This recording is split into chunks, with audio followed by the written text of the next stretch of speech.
नमस्कार। National weather bulletin आप देख रहे हैं मौसम तक पर। मैं हूं देवेंद्र त्रिपाठी। इसमें हम 13 अगस्त 2026 के मौसम की बात करेंगे।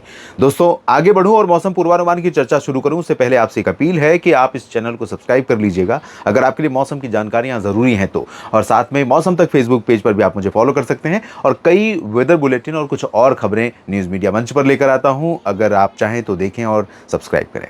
आगे बढ़ते हैं और जानते हैं, समझते हैं क्या संभावनाएं दिखाई पड़ रही हैं। ये तो 24 घंटों का एनिमेशन है। मैं आपको 1 घंटे का एनिमेशन दिखाना चाहूँगा। बीते 1 घंटे में किस तरह से बादल डेवलप हुए हैं और इन बादलों का इम्पैक्ट भारत के मौसम पर, भारत के मानसून पर क्या दिखाई पड़ा है। तो आप देख पाएंगे 2 पॉकेट्स ऐसे जहां पर बहुत भारी बारिश हो रही है या भारी बारिश के लिए परिस्थितियां अनुकूल बनी हुई हैं, क्योंकि दोनों जगहों पर हैं कम दबाव के क्षेत्र। ये नया सिस्टम है इधर बंगाल की खाड़ी पर और यहाँ पश्चिमी मध्य प्रदेश के ऊपर सिस्टम जो पहले से ही पहुंच रहा है उसका इम्पैक्ट है। तो इन दोनों सिस्टमों के प्रभाव से, क्योंकि इन दोनों सिस्टमों को जोड़ रही है एक मानसून की अक्षीय रेखा जो बीकानेर से होते हुए इस सिस्टम के साथ मध्य प्रदेश और झारखंड छत्तीसगढ़ होते हुए इधर बंगाल की खाड़ी में बनी है।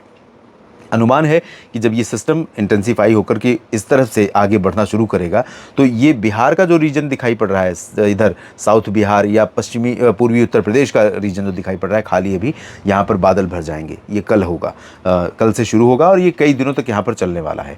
और पूर्वोत्तर राज्यों में भी कुछ दक्षिणी भाग, यहाँ पर डिब्रूगढ़ से लेकर इधर मिजोरम समेत नागालैंड और आसपास के भागों में भी बादल बढ़ जाएंगे और बादल भरेंगे बढ़ेंगे इस रीजन में भी, जो है छत्तीसगढ़ के मध्य और दक्षिणी भाग, साथ में मध्य प्रदेश के पूर्वी जिले, जहां पर काफ़ी बादल कल से आने वाले हैं और मानसून की सक्रियता दिखाई देने वाली है। बादल आज पहुंचे इधर भी पिछले 24 घंटों में गुजरात और पश्चिमी मध्य प्रदेश के ऊपर और महाराष्ट्र के ऊपर भी आप देख सकते हैं अभी भी कुछ इनका रेमेनेंट इम्पैक्ट बचा हुआ है।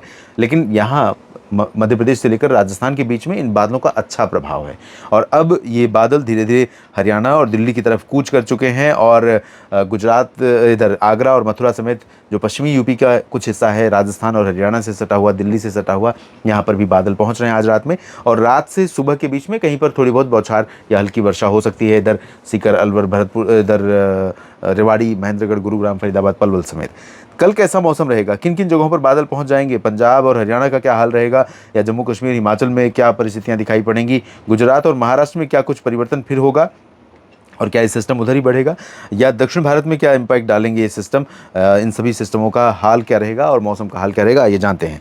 तो सबसे पहले हम चेतावनी देख लेते हैं। अगले 24 घंटों के लिए अलर्ट, रेड अलर्ट 2 जगहों के लिए है। एक सब डिवीज़न है, गंगीय पश्चिम बंगाल, सब हिमालयन वेस्ट बंगाल, यहाँ से लेकर के ये वाला हिस्सा है, ये सिक्किम है, इसके ऊपर का जो हिस्सा है ये सिक्किम है और ये गंगीय पश्चिम बंगाल का रीजन। यहाँ पर भारी वर्षा, लाइटनिंग, थंडरस्टॉर्म, तेज़ हवाएं, इसकी चेतावनी यहाँ पर रेड अलर्ट की है। ओडिशा में भी रेड अलर्ट है। अगले 24 घंटों में यहाँ पर घने बादल और भारी वर्षा और वो भी तेज हवा के साथ संभावित है। छत्तीसगढ़ में भी ऑरेंज अलर्ट है। मुझे लगता है कि कुछ दक्षिणी जिले झारखंड के रांची और दुमका, जमशेदपुर से लेकर नीचे का जो हिस्सा है, पश्चिमी पूर्वी सिंहभूम, इन सभी भागों में यहाँ पर भी ऑरेंज अलर्ट होना चाहिए क्योंकि भारी वर्षा की संभावना यहाँ पर भी दिखाई दे रही है। येलो अलर्ट बिहार के लिए भी होना चाहिए। यहाँ पर भी परिवर्तन होने वाला है, कल से काफ़ी बादल आने शुरू हो जाएंगे और पूर्वोत्तर राज्यों में सभी जगहों पर है अलर्ट। पूर्वी उत्तर प्रदेश, राजस्थान और पश्चिमी मध्य प्रदेश, गुजरात का पूर्वी हिस्सा, महाराष्ट्र के कई पॉकेट्स, उत्तर भारत के पहाड़ों पर, हिमाचल, जम्मू कश्मीर, उत्तराखंड और साथ में नीचे दक्षिण भारत में कई जगहों पर येलो अलर्ट जारी किया गया जहाँ पर बारिश की संभावनाएं दिखाई पड़ रही हैं। तो दोस्तों, जो मौसमी सिस्टम बना है उसके प्रभाव से हवाएं तेज चलेंगी। पूर्वी मध्य प्रदेश, छत्तीसगढ़ और ओडिशा, झारखंड, बिहार, पश्चिम बंगाल और पूर्वी उत्तर प्रदेश का रीजन, यहाँ पर तेज़ हवाएं चलेंगी। तेज़ हवाओं का मतलब सिर्फ बारिश होना नहीं है, बल्कि कई बार होता है कि इन हवाओं को अगर रोकने का कोई सिस्टम नहीं होता तो इन हवाओं से बारिश नहीं होती ज़्यादा, बल्कि बस ये हवाएं चलती रहती हैं और बादल कुछ कुछ आते रहते हैं। लेकिन ऐसा नहीं होगा, यहाँ पर परिस्थितियाँ बनेंगी। पूर्वोत्तर राज्यों में इन हवाओं का प्रभाव बढ़ेगा। पश्चिमी भारत के भागों में यहाँ पर बिल्कुल क्लियर नहीं रहेगा। ये जो हवा नीचे से आ रही है और जो बंगाल की खाड़ी की हवा पहुँच रही है उसके प्रभाव से संभावना है कि राजस्थान के पश्चिमी ज़िलों पर और पूर्वी ज़िलों पर कई जगहों पर बरसात वाले बादल बनेंगे और कई जगहों पर बरसेंगे भी। दक्षिण भारत या मध्य भारत में बाकी जगहों पर ये जो परिस्थिति है हवा की, महाराष्ट्र से केरल तक, यहाँ क्योंकि ऑफशोर ट्रफ है ज़रूर लेकिन बहुत इंटेंसली एक्टिव नहीं है और इंटीरियर पोर्शन में तो आप देखिए बहुत ही ज़्यादा ही निष्ठुर बना हुआ है लंबे समय से मानसून। केरल, कर्नाटक, तमिलनाडु, आंध्र प्रदेश, तेलंगाना सभी जगहों पर और महाराष्ट्र के भी कई जिलों पर, साथ में गुजरात के सौराष्ट्र और कच्छ के रीजन पर जहाँ पर बरसात काफ़ी दिनों से नहीं हो रही है। और इन परिस्थितियों के बीच उमस, भयंकर गर्मी और धूप जहाँ पर हो रही है, बादल नहीं हो, तो आप सोचिए कि कैसा अनुभव करते होंगे लोग। अब शुरुआत करते हैं उत्तर भारत से, क्योंकि यहाँ पर राजस्थान के पश्चिमी जिलों पर जो बादल अभी हैं या मध्य भागों पर अभी जो बादल दिखाई दे रहे हैं, इनका प्रभाव हमें कल भी दिखाई पड़ने वाला है। चुरू, सीकर, गंगानगर, अलवर और भरतपुर, दौसा, करौली, धौलपुर, टोंक, सवाई माधोपुर से लेकर के इधर बीकानेर तक और जैसलमेर, जोधपुर, पाली, फलौदी, जालौर और इधर का रीजन भी प्रभावित होने वाला है। तो उदयपुर, भीलवाड़ा, डूंगरपुर, चित्तौड़गढ़ और कोटा, सवाई माधोपुर में भी, अजमेर में भी मध्यम से तेज वर्षा हो सकती है। संभावना जयपुर से लेकर के ये जो रीजन है अलवर, भरतपुर का, दौसा, करौली, टोंक का, यहाँ पर भी बारिश की उम्मीदें हैं। और यहाँ जो हरियाणा का क्षेत्र है, चंडीगढ़ का रीजन है और पंजाब के पूर्वी हिस्से हैं, पटियाला से अमृतसर, इसके ऊपर चांसेस रहेंगे। कुछ संभावना यहाँ पर फाजिल्का, फरीदकोट और मुक्तसर साहिब तथा लुधियाना, पटियाला, बरनाला, मोगा, मनसा, संगरूर में संभावनाएं हैं।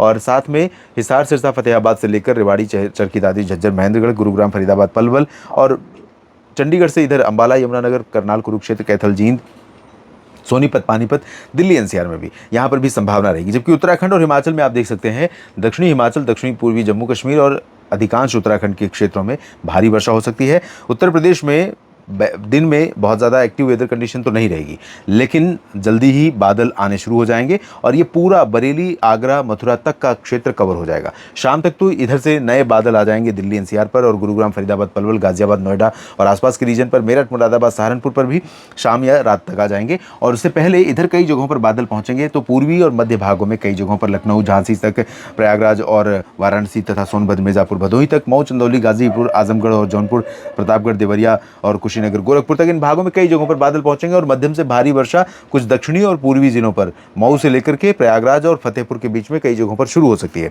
इसी तरह से बिहार में कई जगहों पर संभावना रहेगी तेज बारिश की, लेकिन फर्स्ट हाफ में नहीं, सेकंड हाफ में। और गया जी, पटना से लेकर भागलपुर, किशनगंज से लेकर चंपारण, दरभंगा, वैशाली, सिवान, चंपारण, सभी जगहों पर चांसेस बारिश के हैं। हालांकि झारखंड और पश्चिम बंगाल जैसा हाल यहाँ नहीं होगा।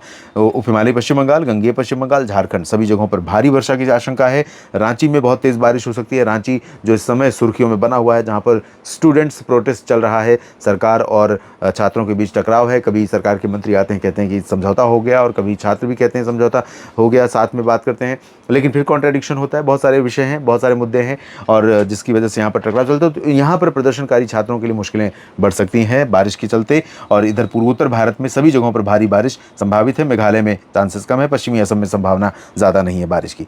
छत्तीसगढ़ और ओडिशा सभी जगहों पर चांस है, लेकिन रायपुर और अंबिकापुर, पेंड्रा रोड, कोरिया, सरगुजा, इन भागों में भारी वर्षा हो सकती है। पूर्वी मध्य प्रदेश का पूरा रीजन प्रभावित होगा दोस्तों। और यहाँ जबलपुर, मांडला, बालाघाट से लेकर के नरसिंहपुर, छिंदवाड़ा, सागर, सतना, पन्ना, रीवा, खजुराहो, छतरपुर, मैहर और सीधी, सिंगरौली समेत सभी जगहों पर चांसेस हैं मध्यम से तेज वर्षा हो।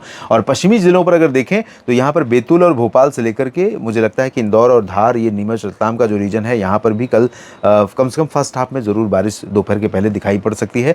और गुना, ग्वालियर, शिवपुरी, श्योपुर में यहाँ तो कई बार चांसेस हैं कि बारिश होगी। इसके अलावा पूर्वी गुजरात में अहमदाबाद, वडोदरा, गांधीनगर, सूरत और साबरकांठा, बनासकांठा पर लाइट रेन, बाकी जगहों पर ड्राई वेदर, सौराष्ट्र और कच्छ में मुख्य रूप से। और यहाँ विदर्भ में चांसेस हैं कि बारिश नागपुर, चंद्रपुर, गढ़चिरौली, भंडारा, गोंदिया में होगी। अकोला, अमरावती, वर्धा, यवतमाल में हल्की वर्षा या बूंदाबांदी की उम्मीद रहेगी। बाकी संभाजीनगर, अहिल्यानगर, जलगांव, नंदुरबार, धुले, नासिक और पुणे तथा सतारा में भी संभावना है। पालघर और मुंबई से लेकर के सिंधुदुर्ग तक संभावना यहाँ पर दिखाई दे रही है। लेकिन मराठवाड़ा में, चाहे वो नांदेड़ हो, बीड़, जालना, हिंगोली हो या लातूर और धाराशिव हो, इन सभी क्षेत्रों में मुख्य रूप से शुष्क मौसम रहेगा।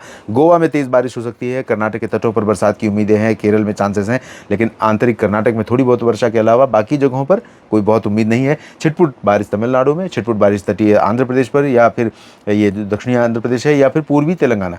बाकी चांसेस नहीं है कि बहुत अच्छी बरसात यहाँ पर हो। इस बुलेटिन में भी इतना ही। लगातार मौसमी अपडेट्स के लिए मेरे साथ मौसम तक और न्यूज़ मीडिया मंच पर जुड़े रहिए। मौसम तक फेसबुक पेज पर भी आप मुझे फॉलो कर सकते हैं। नमस्कार।